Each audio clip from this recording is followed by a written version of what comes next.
Hello everyone. Today, we read the Jack Fly's ghost name Wanda 2. Okay, when we read this book, here, it's right here.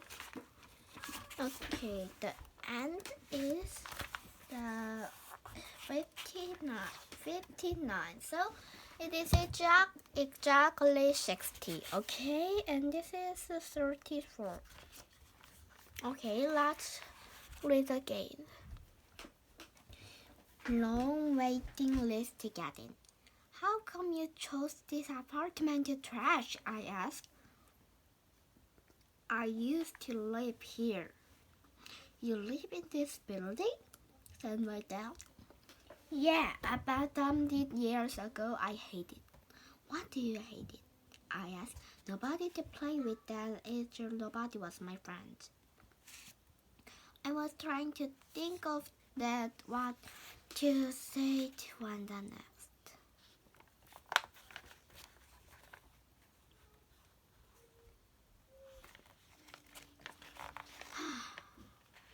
When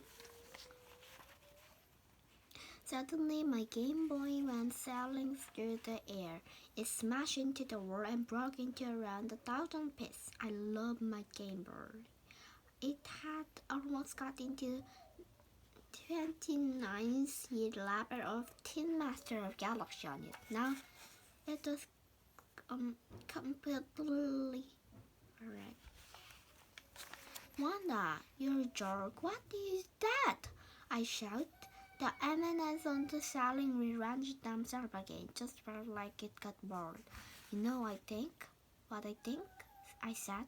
I think you're a troublemaker and a jerk. I think you're a troublemaker and a jerk even before you were dead. That's why you didn't have a friend. You keep acting like a jerk and you're not ever going to have friends over the whole rest of your afterlife. Wanda seems to be an happy kid, said my dad. Maybe I should try talking to her. Go ahead, I said.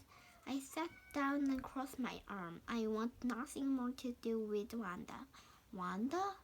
Said my dad. It is really calm voice.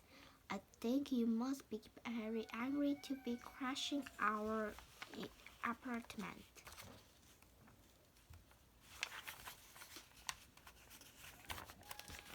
Ha ha ha! Who even cares what you think? What do you think about could be making you so angry? Said my dad went on. In that, well then, why don't you go and play with some nice dead girls and leaving us alone? I couldn't help yelling. There I know around. Toes, I said. Jack, you're not being helpful. Dad pointed out in my heart voice. Then he turned his face back to the ceiling. Wanda, what can we do? He asked. There was no reply for several moments. Then the M&Ms rearranged themselves once more. I want Jack to play with me. I was amazed. I was too amazed. I couldn't believe it. Why the heck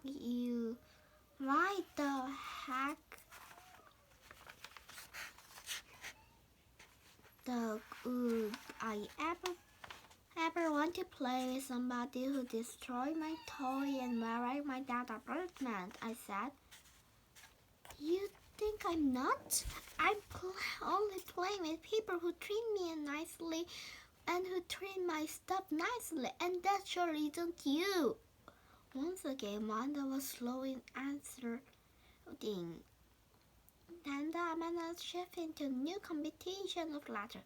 What if I could fix it? I looked at my dad.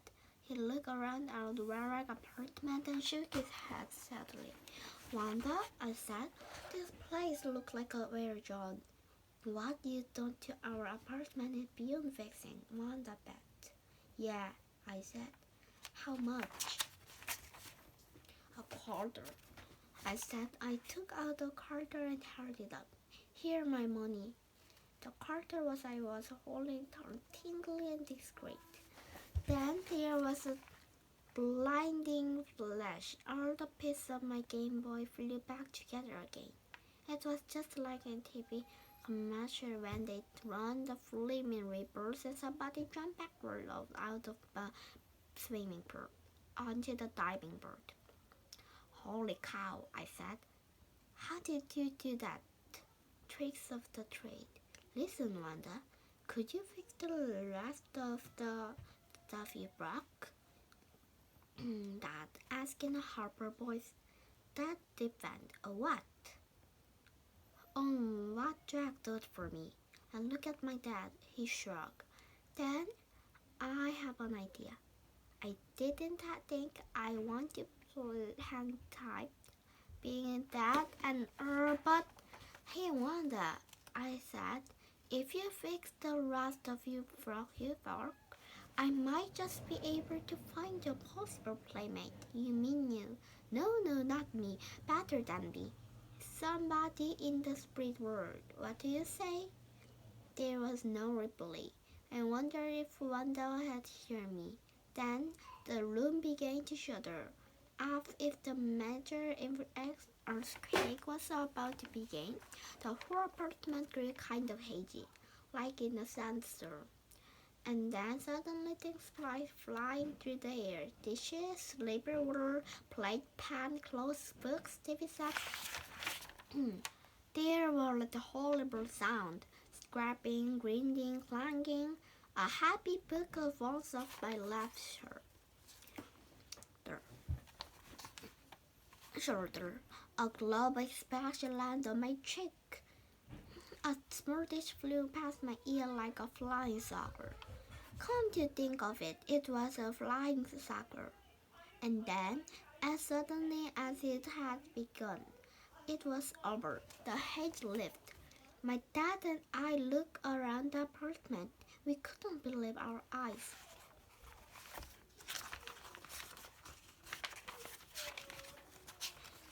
Okay.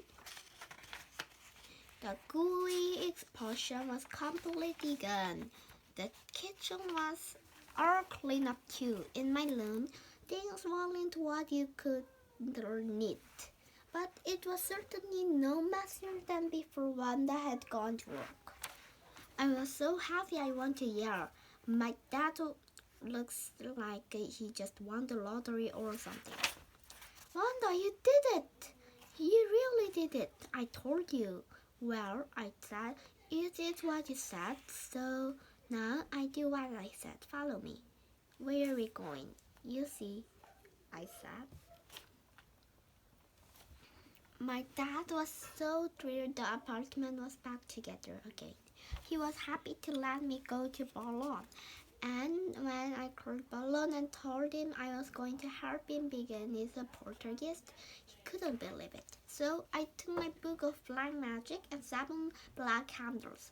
I walked the 3 blocks to Berlin, looking both ways, and I crossed the street.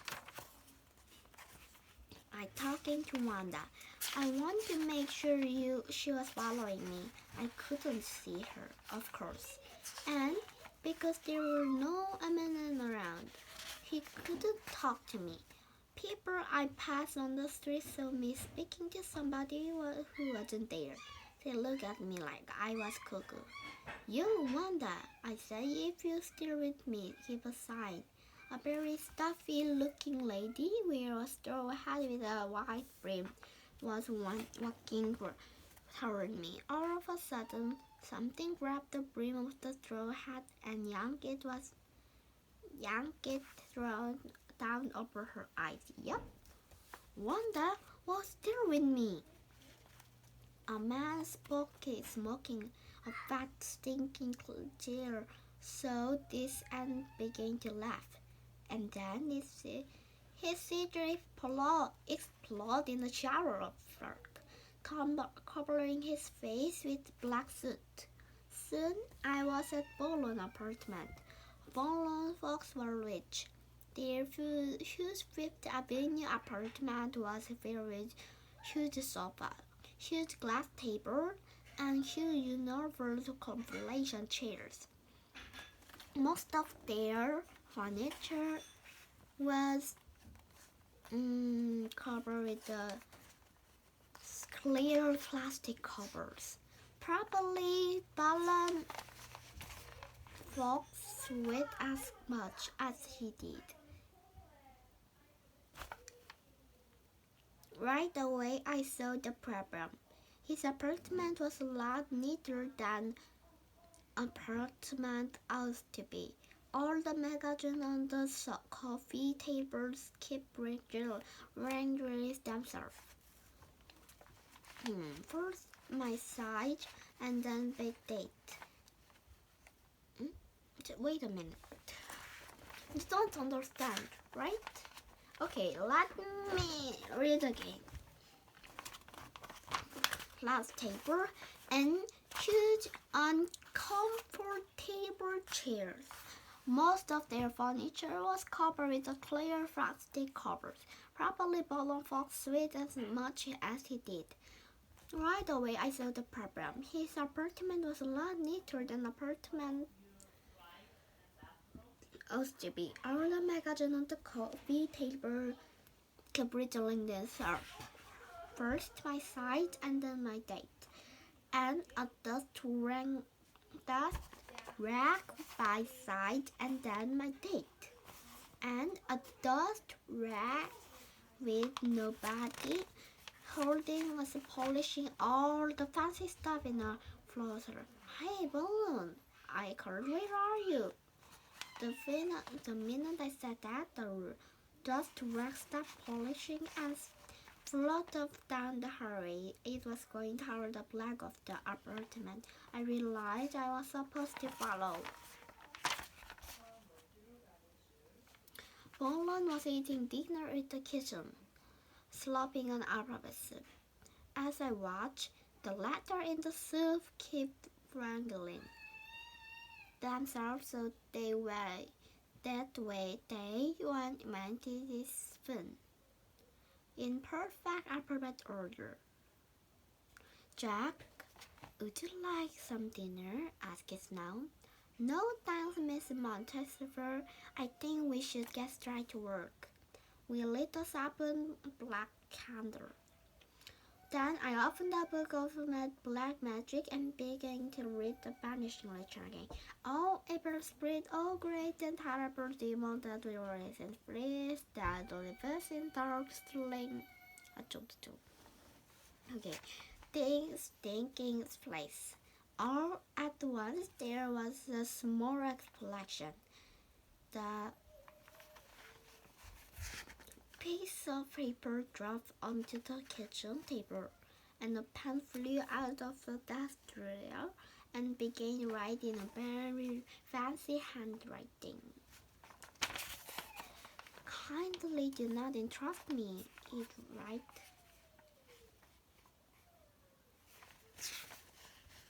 wrote. I am not evil.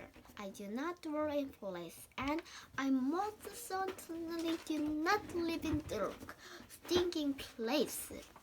Burlon and his mom stared at the pen scraping away on the piece of paper. Their eyes almost popped right out of their head. Burlon, said his mom, I didn't know you knew magic tricks. How did you do that? It wasn't me, said Burlon. Forgive me, Spirit, I said. I can see that you are the very queen and it. Where is his name?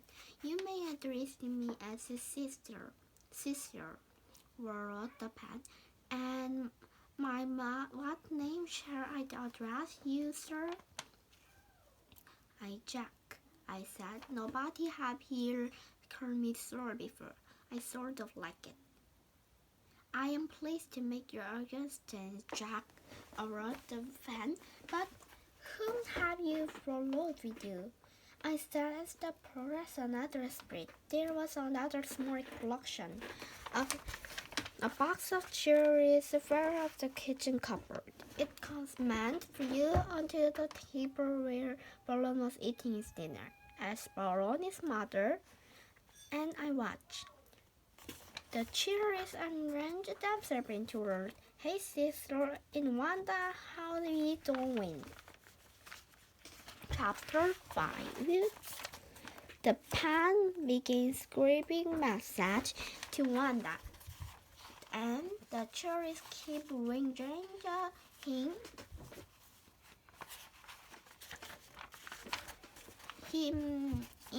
cheerleaders keep ringing themselves into messages. Sister. The scraping and ringing went faster and faster. Pretty soon it was too fast for any living person to follow. When I said, I guess those two have hit it off.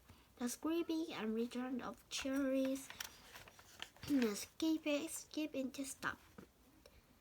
Then the cherries spell out something slowly enough to miss the legend. That's what you think. You mean you don't like each other? I said. The pen began to scrape again. Your friend Wanda is crude, unkind, and Umber is a messy person, is worried. The cherries came arrive. Your friend Cecil is snob. Hey, come on, guys, I said. You two have so much in common, being dad and her. Yeah, you two have to get along. But you are not the are a jerk who switch a lot, said the Cheerios. Hey, said Balloon, getting up from his chair. Take that back. Suddenly, Balloon Patrol yanked down to his shoes. He had an underpants with purple dinosaurs. He quickly bent over to pull his pants back up, but he couldn't reach them. They pulled immediately up his leg and into place again, and his shirt was stuck in kind of an unseen hand. Cut that out, said Balloon. Stop that, said Balloon mother. Balloon pants were once more yanked down to his shoes, and then up again, and then down again just as fast. Wanda! Cecil! Stop it this instant! I shouted. It was louder than my daddy when he really angry. It was louder than Mr. Hoffenier when Balloon and I have our fight in class. It was so loud that Balloon and his mother were shocked and silence. I guess Wanda and Sister were too, because Balloon pants stopped moving up and down his leg like a yo-yo. He pulled them back up and sat it down. That's better, I said. You two may be dad, but you act like babies, and I will not tolerate. Mr. Hoffman liked to use the word tolerate a lot. I can't see why. Okay, I said, look, you two could be great friends, but you have to get along. If you try to, you can. I mean, Balloon and I were getting along now. We don't even like each other. Hey, said Balloon. He looked hurt. I mean, we didn't before, I said. Anyway, you have to get along. You don't have any choice.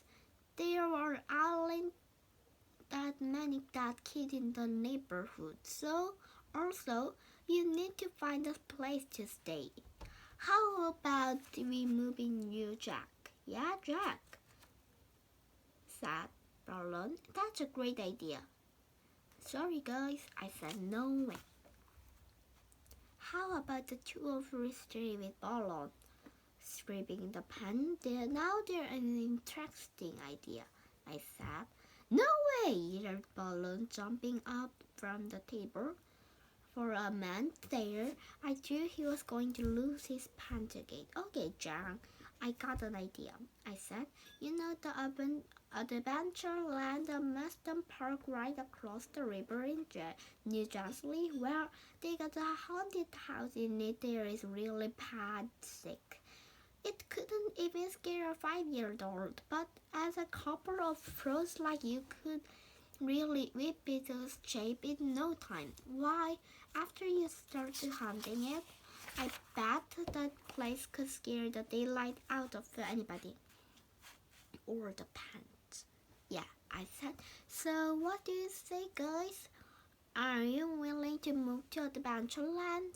There was no labelate at first, and then I believed that taking over the haunted house of Adventureland would be an encouraging challenge. Or at the pub, Balloon and his mom looked reserved. What about you, Wanda? I said. Would you come to visit us? Well, sure, I said. You bet we could, Wanda. We visit you whenever you get a chance. If you don't visit us, then I guess we'll be happy to visit you. Visit you, I said. And so Wanda and Cecil went up to live in the haunted house at Adventureland. I wonder if they found a way to get along. Every once in a while on the news, I hear everybody think the people who run up the Adventureland just dream up some new spooky tricks. But I know who really behind it. And I'm keeping my promise to Wanda. We're celebrating my next birthday with a big party in the haunted house at Adventureland. It should be an interesting party. Very interesting, in fact. Okay, the end. Everyone, this book, do you think it's fun? What part do you think so fun? My is this part. It's so funny. Okay, I think this is a scissor and this is a what? Wanda. Look at this.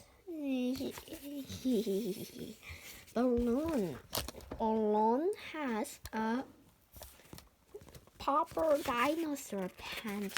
He's so impressive. I think, but we have to discomfort. We have not to embrace. Okay. The ghost named Wanda and sister. Okay, the end. So the two part of story. Okay, bye and see you next time. Bye.